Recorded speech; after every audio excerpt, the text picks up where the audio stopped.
17h50 sur France Info.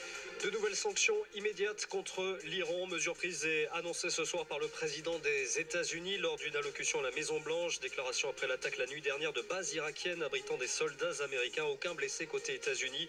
Donald Trump appelle ce soir les Européens à quitter l'accord sur le nucléaire iranien. 3 TGV sur 5, 2 intercités, 4 TER sur 10. Les prévisions de la SNCF pour demain. Nouvelle journée nationale de mobilisation contre la réforme des retraites dans l'enseignement. Le SNUIPP-FSU table sur 40% de grévistes dans le premier degré.